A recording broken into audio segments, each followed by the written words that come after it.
Le secret du bonheur général, c'est de trouver sa place professionnelle.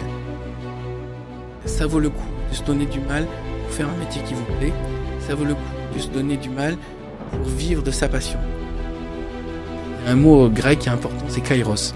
Kairos, c'est la déesse de l'opportunité. Donc accepter cette part d'inconnu, cette part de chance qui est le kairos.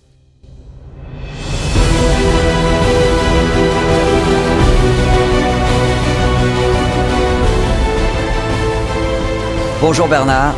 Bonjour Michel. Merci beaucoup d'être avec nous aujourd'hui. Alors on ne te présente plus Bernard. Tu as commencé ta carrière en tant que journaliste scientifique avant de te lancer dans l'écriture de romans. Ton premier succès, Les Fourmis, en 1991, t'a propulsé sur la scène littéraire mondiale, initiant une trilogie captivante qui explore les sociétés d'insectes avec une précision scientifique et une imagination débordante. Tu es connu pour tes œuvres mêlant science-fiction, philosophie, mythologie, offrant une réflexion profonde sur la condition humaine. Auteur prolifique, tu as écrit plus de 30 romans, 34 exactement, incluant des best-sellers comme L'Empire des Anges et Le Cycle des Dieux. Tes œuvres, traduites en plus de 30 langues, ont inspiré des millions de lecteurs à travers le monde, faisant de toi une figure incontournable de la littérature contemporaine. Merci beaucoup donc d'être avec nous aujourd'hui. Et la première question que je voulais te poser, c'est par rapport à ta connaissance profonde des communautés animales. Si tu devais choisir une espèce animale dont on pourrait s'inspirer pour passer un entretien d'embauche, laquelle choisirais-tu ? Alors ça va pas être très original, mais je choisirais la fourmi. Pourquoi ? Parce que la fourmi est modeste et elle est tout de suite dans l'action et le collectif. Je crois que ce qui peut rassurer quelqu'un qui doit engager une autre personne, c'est de se dire cette personne va pas la jouer perso, elle va la jouer collectif. Donc la fourmi est l'exemple même de la société nombreuse qui fonctionne. En réalité, dans la fourmilière, chaque individu est réellement préoccupé de la réussite du groupe. Si on peut envoyer comme information inconsciente, je ne joue pas perso pour ma gloire et ma fortune, mais je joue parce que j'ai envie que l'entreprise marche bien, je pense que ça rassurera un patron ou une personne qui veut vous engager. Le contraire de la fourmi, ça serait le chat. Le chat, il est perso, il est dans son plaisir, il est dans ça me plaît pas, et si vous m'embêtez, je vous donne un coup de griffe. Toute personne qui a eu un chat peut comprendre ça. La fourmi, elle est dans je suis prête à me sacrifier pour que le groupe puisse survivre ou réussir. Donc c'est l'info qu'on attend d'un futur employé. D'accord, très belle analogie. Donc ne pas s'inspirer du chat et plutôt s'inspirer de la fourmi. Voilà. Le chat peut être intéressant dans un domaine artistique, c'est-à-dire dans un endroit où on demande des gens perso créatifs qui ont leur propre monde et qui ont plein d'idées. Là, on n'a plus besoin de chat. Dans une entreprise où il faut s'intégrer à des réunions, à des prises de décision collectives, à un travail sur le terrain qui soit connecté aux autres personnes qui font le travail sur le terrain, mieux vaut penser fourmi. Très bien, alors ça, ce sera quelque chose de très utile. Autre chose comme qualité de la fourmi, l'adaptation. Il y a des fourmis qui sont adaptées au désert et d'autres qui sont adaptées aux zones scandinaves glaciaires. Donc il y a cette idée d'être tout terrain et une fois qu'on est sur le terrain, de trouver des solutions par soi-même sans attendre que la direction nous dise ce qu'il faut faire. Eh oui. Je pense que c'est le genre de choses qui rassure un employeur. Ah oui. Alors, il y a une autre espèce que tu as beaucoup observée, et c'est un livre qui m'a énormément plu, sur les abeilles. Est-ce que dans cette espèce animale, il y a également des choses dont on pourrait s'inspirer lorsqu'on réfléchit à sa préparation d'entretien ? Alors déjà, il faut savoir que les abeilles et les fourmis, elles sont cousines. Leur ancêtre est une guêpe, ça donnait une branche abeille, une branche fourmi. L'abeille a un avantage, c'est qu'elle produit du miel. Or, le miel est un aliment qu'on ne sait pas reproduire artificiellement. Donc là, l'argument, ça serait, je sais produire quelque chose que les autres ne savent pas produire. Je sais transformer du pollen en un aliment qui a des vertus. En fait, au début, les premiers médicaments, c'était du miel, donc ça cicatrise. Ça, c'est bon pour le système digestif. C'est de l'énergie, c'est du sucre pur. Et en plus, le miel a un autre avantage, c'est que ça ne se décompose pas. C'est l'un des rares aliments qui ne pourrit pas, qui a une durée de vie infinie. Donc l'argument pourrait être je produis du miel et ce que je produis ne pourrit pas. Et c'est unique en plus. La spécificité. C'est spécifique, voilà. Eh oui. Et là, en Chine, il manque, parce qu'ils ont mis tellement d'insecticides, ils ont tué toutes leurs abeilles. Ils se retrouvent à être obligés de polliniser eux-mêmes avec des pincettes et des petites pipettes. Et c'est épuisant. Donc là, on s'aperçoit que l'abeille est irremplaçable. Eh oui.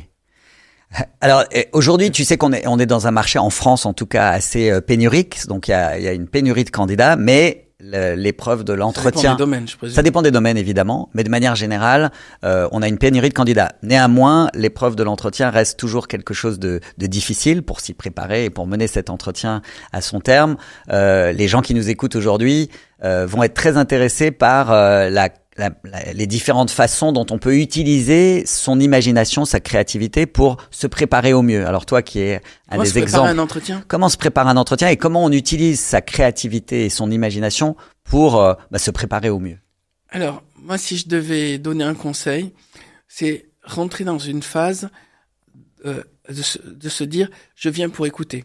Donc, il faut, même si l'autre va vous dire, bon, alors vous êtes qui, vous faites quoi, il faut déjà se dire, il faut écouter. Ce qui manque le plus dans nos sociétés, c'est des gens qui déversent leur point de vue et qui disent, qui racontent leur légende. Voilà, moi je viens de ça, j'ai fait ça, je suis un héros, je suis bon, prenez-moi. Ce message n'est pas intéressant. Ce qui est intéressant, c'est je viens à cette entreprise et je suis curieux de savoir comment elle fonctionne parce que j'ai envie de la servir. Il y a tellement de gens qui sont dans le personnel, on en revient à cette idée, que le seul fait d'envoyer le message à la personne qui engage, j'ai choisi l'entreprise, je veux travailler avec vous parce que vos produits et votre philosophie d'entreprise m'intéressent. Et surtout, ne pas envoyer le message, je veux de l'argent. Ça doit être... c'est un peu comme un couple, il faut pas envoyer un intérêt vénal ou un intérêt matériel, il faut dire, c'est parce que c'est toi, c'est émotionnel, et on est dans l'ordre du... Comment dire de l'échange.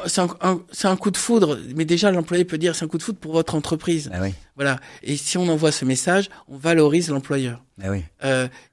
Il faut envoyer le message. Vous allez engager un fan de votre entreprise. Ah oui. Vous n'engagez pas un type parce qu'il a fait d'autres entreprises avant.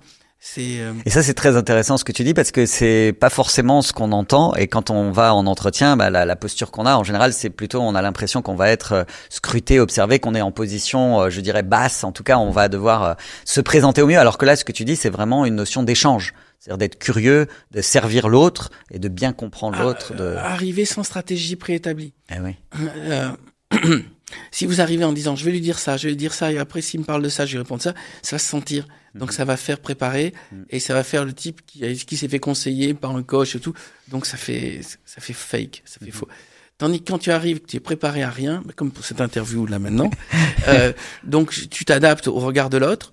Il y a quelque chose qui se passe au niveau du regard qui est déterminant, c'est-à-dire que la bouche elle fait du bruit, elle envoie des infos, mais le vrai échange se fait au niveau du regard.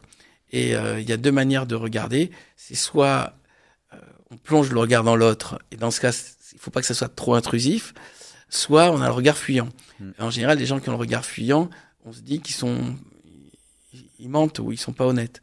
Donc il y a un dosage à trouver qui est j'envoie un signal qui est je suis franc et je cache rien. Mais dans le regard, il se passe 70% de l'affaire. Mais oui, alors ça c'est quelque chose. Moi, j'ai toujours été convaincu que le regard est quelque chose de très important. Mais est-ce que tu peux là aussi faire des parallèles avec certaines espèces animales qui utilisent le regard pour soit bien comprendre leur environnement et ensuite pouvoir agir au mieux? Parce que c'est vrai que dans l'espèce humaine, le regard est quelque chose de très important, mais pas facile à gérer en fait. Alors, je vais comparer deux sortes de regards. C'est le regard du chat et le regard du chien. Quand un chien vous regarde, il vous envoie de l'amour. Quand un chat vous regarde, il est dans le jugement. Il est dans l'idée, est-ce que cette personne va pouvoir m'apporter des croquettes? Est-ce que elle est digne de recevoir mes ronronnements? Est-ce que cette personne me caresse bien? Donc, le chat est en position haute et le chien est en position basse. Le chien, il est dans est-ce qu'il va me lancer le bâton? Est-ce que je peux l'aimer? Et est-ce que je dois recevoir un enseignement? Donc là, il faut tout de suite se situer. Est-ce qu'on a envie par rapport au projet, par rapport à l'entreprise, est-ce que c'est une entreprise qui cherche des chats ou est-ce que c'est une entreprise qui cherche des chiens? Ça, c'est une très bonne question à se poser, en effet. Et vu que la plupart des gens ont été en contact avec des chats et des chiens, je pense qu'ils peuvent comprendre ce que... Moi, personnellement, j'ai eu des chats et des chiens. J'ai eu des chats dominants et des chiens dominés. Et je vois bien l'intérêt de fonctionner avec l'un et avec l'autre. Et ces deux intérêts complémentaires. Et d'une entreprise à l'autre, il y a une recherche de l'un ou de l'autre. Bah oui, très bien. Alors, il y a une question que je voulais te poser, Bernard. Avant d'être l'écrivain que tu es aujourd'hui, tu as eu une très belle carrière de journaliste. Et je crois que tu as passé un entretien d'embauche dans ta vie. Ou en tout cas, tu en as passé très peu, mais je crois qu'il y en a un que tu as passé. Est-ce que tu peux nous le raconter et comment tu l'as vécu? Et peut-être que ça t'a laissé des souvenirs. En fait, non. Non. Je n'ai pas passé d'entretien d'embauche. Je suis sorti d'une école de journalisme et je m'étais spécialisé en sciences. Et j'ai commencé à faire des piges pour plein de journaux. Et en fait, à l'époque, il n'y avait pas de journalistes scientifiques, avec des journalistes normaux qui devenaient scientifiques. Mais moi, j'avais déjà un background parce que j'avais déjà écrit des petits articles un peu partout. Donc, à un moment, il y a une place qui s'est libérée parce qu'il y a un type qui prenait sa retraite. Et c'était Envelopes. Et le chef de section a dit quelle chance j'ai de te rencontrer puisque personne ne veut faire ce boulot. Et dans mon école de journalisme, ils voulaient tous faire soit de la politique, soit de la culture ou du sport. Mais il y avait personne qui voulait faire de la science. Donc l'une des choses, un des conseils que je peux donner, c'est débrouillez-vous pour que votre domaine d'expertise soit exclusif, ou en tout cas qu'il y ait très peu de gens dans votre domaine d'expertise, parce qu'à ce moment-là, vous êtes en position haute durant le dialogue. Si, quand vous arrivez, il y a toute une salle dans laquelle il y a des gens similaires à vous qui attendent. Moi, j'ai fait, en tant que réalisateur de cinéma, parce que j'ai aussi réalisé un film, j'ai fait des entretiens d'embauche pour engager des acteurs et des actrices. Ils se succédaient les uns après les autres, on les filmait, et je leur disais, ils avaient un texte à apprendre par cœur et un texte libre. Et j'ai dû voir peut-être 400 personnes. C'est-à-dire, j'ai découvert le métier de casting, qui est le suprême métier d'engagement. Et j'ai pu voir qu'en effet, dès qu'ils rentrent, je sens déjà si ça a fonctionné ou pas, avant même qu'ils aient dit un mot. Et après, il y en a certains qui arrivent à m'impressionner parce qu'ils ont un talent particulier. Et moi, je crois à ça. C'est-à-dire que si vous faites juste le minimum de ce qu'on attend, vous allez avoir un boulot qui est remplaçable. Rendez-vous unique et exclusif. Je me rappelle, il y avait une actrice qui nous a fait une performance telle, très étonnante et qui n'avait pas été prévue. Et on s'est dit tout de suite après, alors qu'il y avait, j'avais vu 400 personnes. Je dis mais c'est elle. C'est juste à un moment, il faut sortir du lot. Voilà. Enfin, moi je crois, faut pas rentrer dans le moule. Il faut dire, avec moi, vous allez avoir quelque chose de plus que les autres n'ont pas. Mais oui. Alors ça c'est extrêmement important ce que tu dis, et on est dans un monde de plus en plus formaté. La compétition est souvent rude pour décrocher un job, malgré ce que je disais tout à l'heure sur la pénurie de talent. Comment on fait pour concilier un certain niveau de préparation, parce qu'il y a un certain nombre de choses qu'il faut faire quand même quand on est en entretien, et pouvoir être vraiment soi-même et jouer sur sa spécificité, parce que c'est ça qui est souvent compliqué. Alors, par rapport à cette question, la première chose, je dirais, si on doit préparer quelque chose malgré tout, je suis pas trop pour la préparation, mais c'est connaître très bien l'entreprise qui va vous engager. C'est ça. Mais il faut la connaître vraiment à fond. Il faut faire un travail de préparation que l'employeur se dise, déjà, il fait partie de la famille. Il s'est intéressé à moi. Voilà. Et l'autre élément, c'est être consommateur du produit. Si vous devez être engagé à Canal+, et que vous n'avez même pas un abonnement perso à Canal+, il y a déjà une petite erreur. Ou alors, si vous voulez travailler dans l'édition et que vous ne lisez pas de livres, à ce moment-là, vous allez devoir faire un peu plus d'efforts. Après, sur la présentation de soi-même, je crois que la formule dans laquelle on dit des compliments sur soi pour essayer de se vendre ne marche pas. À la limite, l'humour, en montrant qu'on a de l'autodérision, serait plus efficace.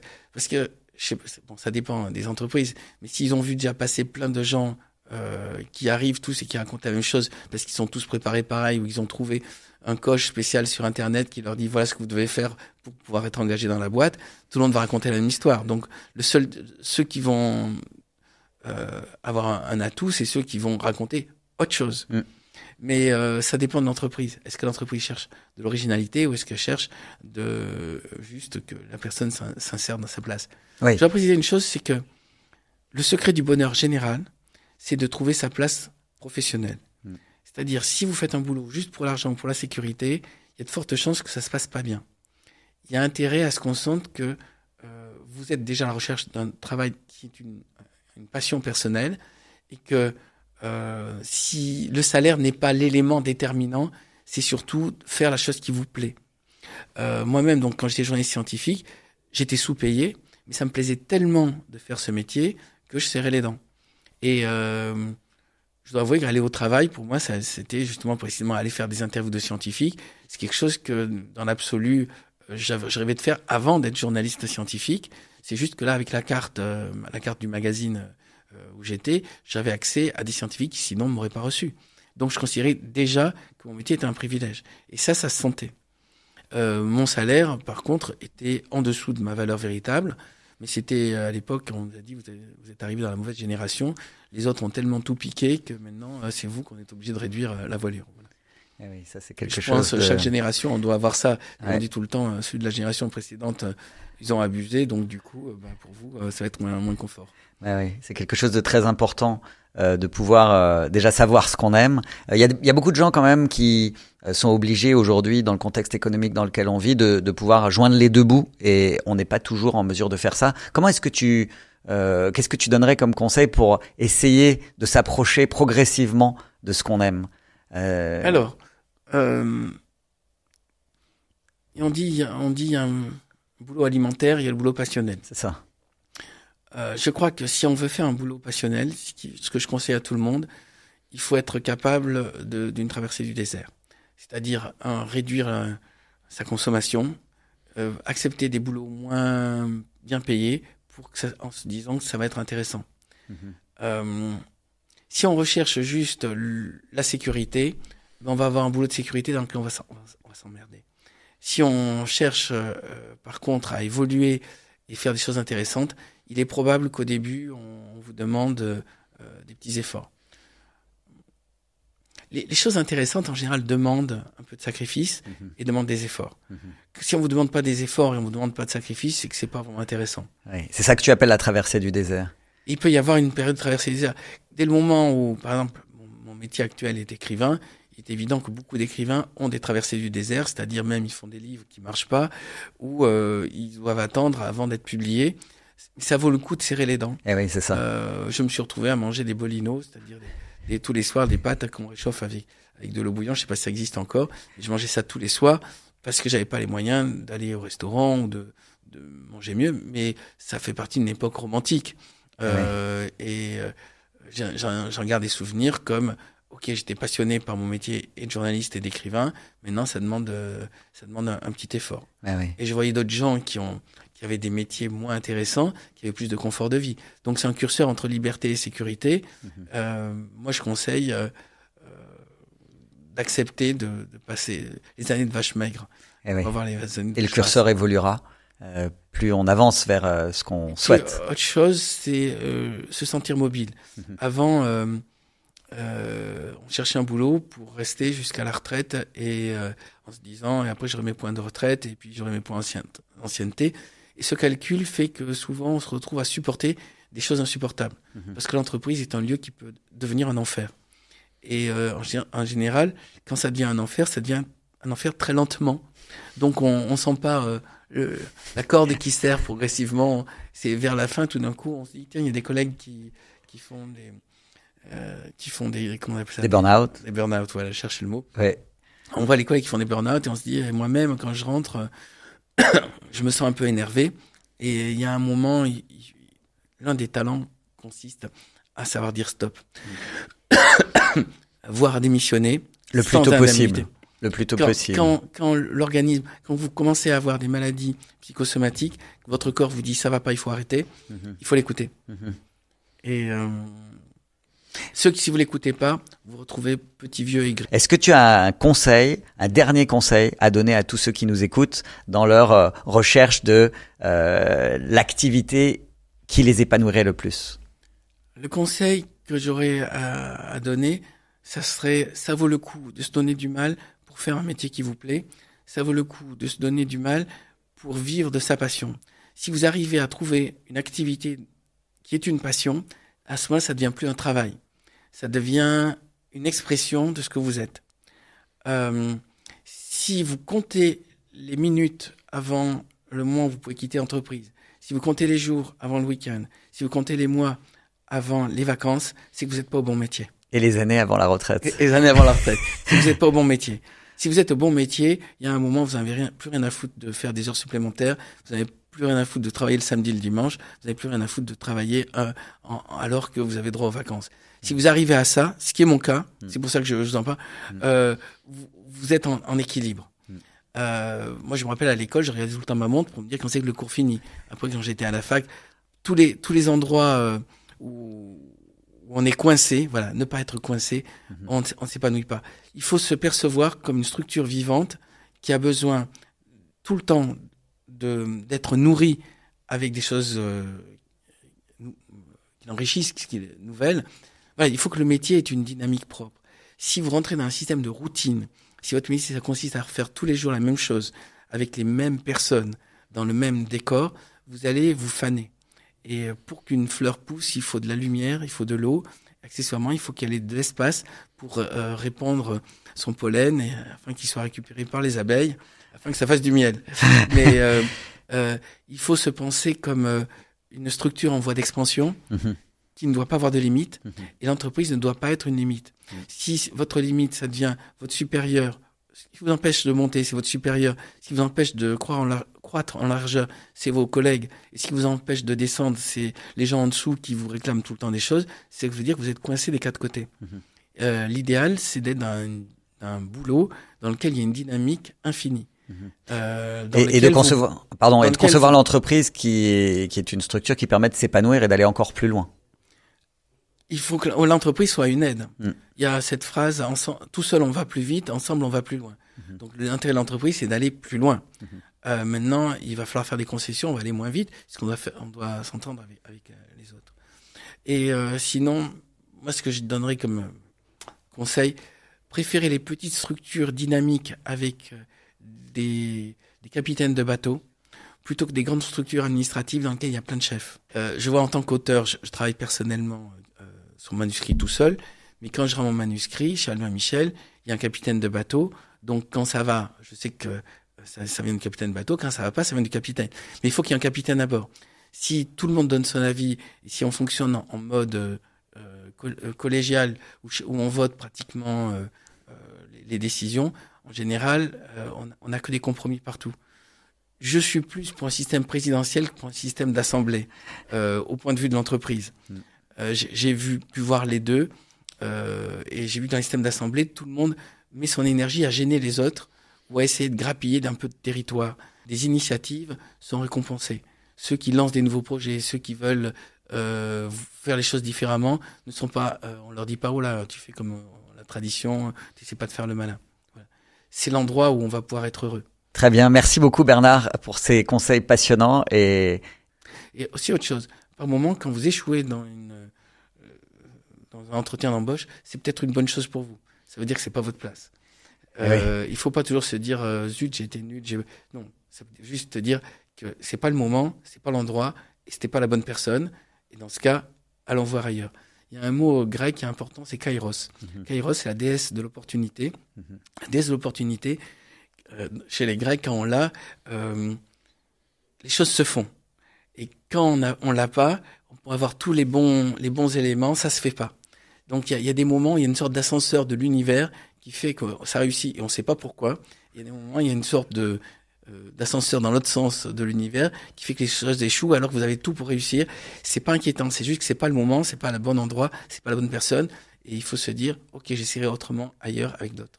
Voilà. Donc accepter cette part d'inconnu, cette part de chance qui est le kairos. Bah écoute, en tout cas, merci beaucoup Bernard, c'était une vraie chance de t'avoir aujourd'hui et j'espère une chance pour tous ceux qui nous écoutent. Merci à vous et je vous souhaite bonne chance.